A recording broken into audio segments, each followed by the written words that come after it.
Thank you very much. It's a pleasure to be here today. I'm going to talk a little bit about Trillium and how its leadership strategy is driving innovation and quality.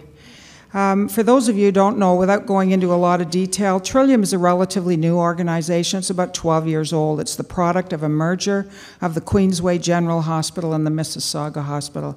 So we're in a unique situation where we actually have to deal with two cities. Maybe it's a tale of two cities, I don't know. I just have one slide that I'm just going to talk to you about. About 3 years ago, Trillium's board of directors decided that we needed to embark on a new strategic plan. And so one of the things we debated long and hard, would we define our strategy as what we do or how we do it? And after relatively careful consideration, we felt that we would be better to put a stake in the ground on how we do what we do. Because most hospitals can't differentiate themselves on the basis of what they do.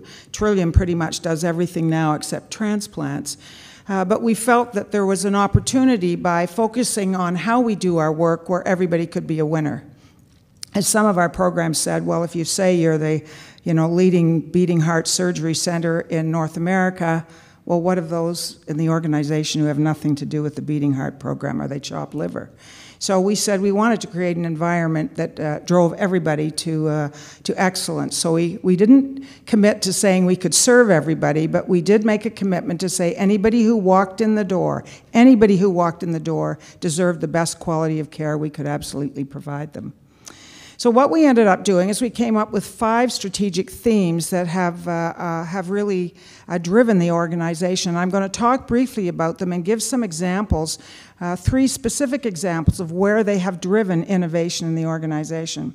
The first I'll talk about, and they're not in any particular order, you've got to have all 5 of them, at least we believe we have to, is quality by design. So what we're saying there is this is a deliberate strategy of the organization around quality. This isn't ad hoc. We are going to design quality, whether it's processes, whether it's buildings, whether it's the way we recruit and retain staff, whether we do research.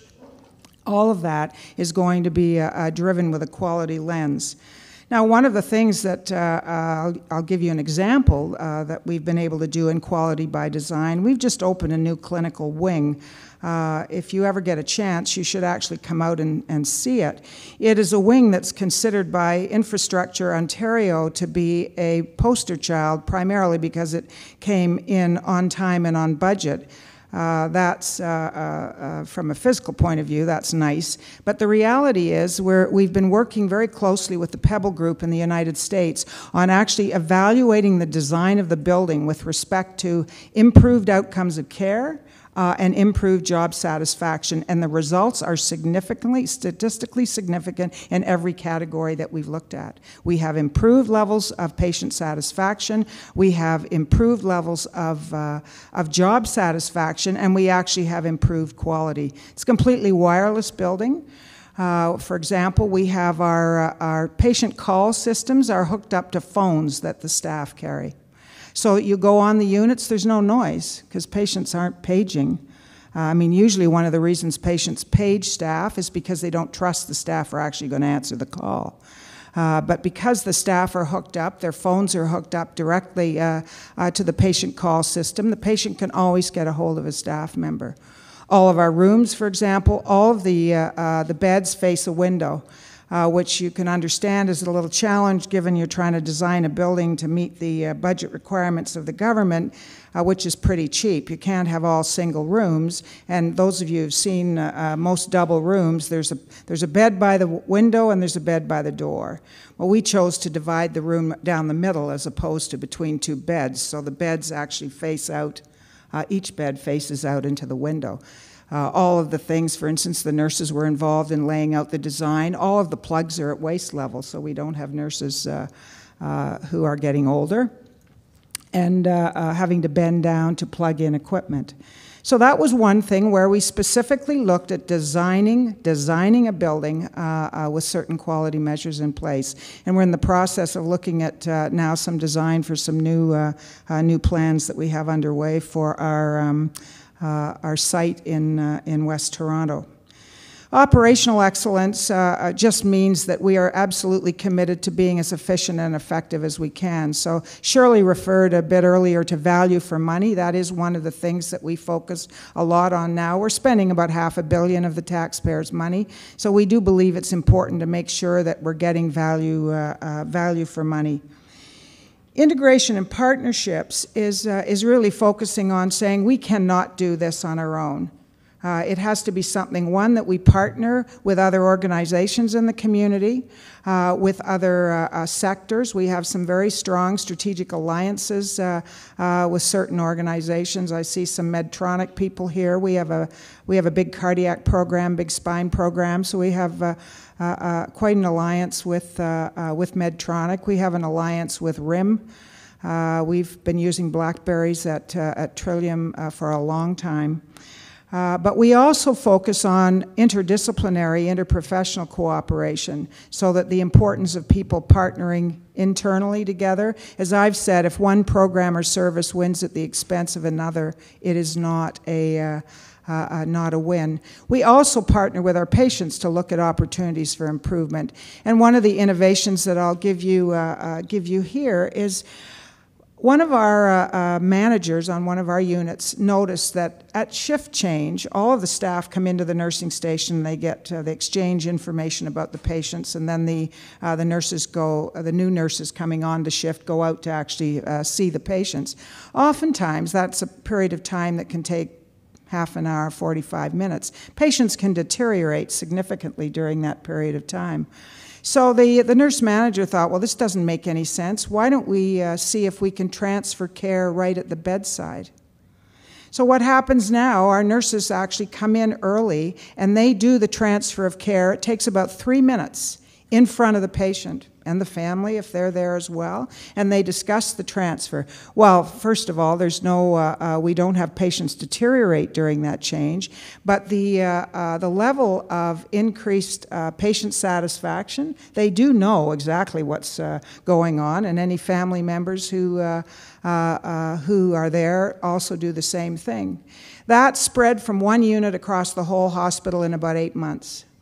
And we had accreditation a couple of months ago, and now that is identified as a national best practice. But that was something to say, okay, we're focused on quality, we're focused on partnering, we want to work with the patients, this sounds like a good idea, let's do it. Then we talk about learning and innovation, and one of the things, I returned to Ontario about 4 years ago from British Columbia, and one of the things that intrigued me about Trillium was a big focus on learning and innovation. But an example that I would use here, we had a clinician in one of our critical care units who identified the need for having more what we call order sets, consistent order sets. And the example I would use, I mean, you don't want a pilot that takes on a plane and says, I think I'll just wing it today. There's a fairly standard order of things that you do. And he found that, as head of our critical care units, he found that there were a lot of simple things that needed to be done, standardized for patients presenting with certain conditions, certain disorders, certain symptoms. So he developed some order sets. Then that spread. Other clinicians were interested in doing it. So in our medical units, in our surgical units, in our operating theaters, in our emergency departments, order sets really became the practice. We now have over 380 order sets. And in fact, last year during the H1N1 outbreak, we had order sets developed in about 20 minutes for the H1N1. How to deal with those individuals, because it was something that the organization had developed a skill set. But not only that, the order sets have now been turned over, and the physician does have a company, open source order sets, OSOS, which is probably spread to over 100 hospitals across the country that are looking at doing something like this. So it's a very simple thing, but it's something that's driven on saying, okay, we know the more you can, there's a lot that's the art of medicine, but there's a lot that's the science, to say, okay, we want to look at something that's the right care at the right place and the right time by the right person. An order set will help us do that. Let's develop some. Let's innovate. and that's what happened. And we found, particularly in the cases of our critical care units and in our ER, we've certainly reduced the incidence of error because there is more of a standardized approach. Finally, I'd often say last but not least, is outstanding people. One of the things that Trillium has been, it all depends on what side of the table you're at, but has been criticized for over the years is the fact that we have spent more in our budget on people than is kind of the standard percentage that's expected to be spent by hospitals on human resources. But the senior team, and certainly very strongly supported by the board, recognize that if we're going to drive quality, we will drive it through our people. There's no doubt that people who feel they're making a contribution to the work that they do, that they're feeling valued, actually produce better care. And so it's not enough just to drive quality by design, by making sure you have lean processes, you have order sets and things like this. You have to really work very diligently at ensuring that your people are supported and developed to the absolute ultimate that you possibly can. And we're seeing it. I think our latest results, I think we had 8 vacancies at Trillium.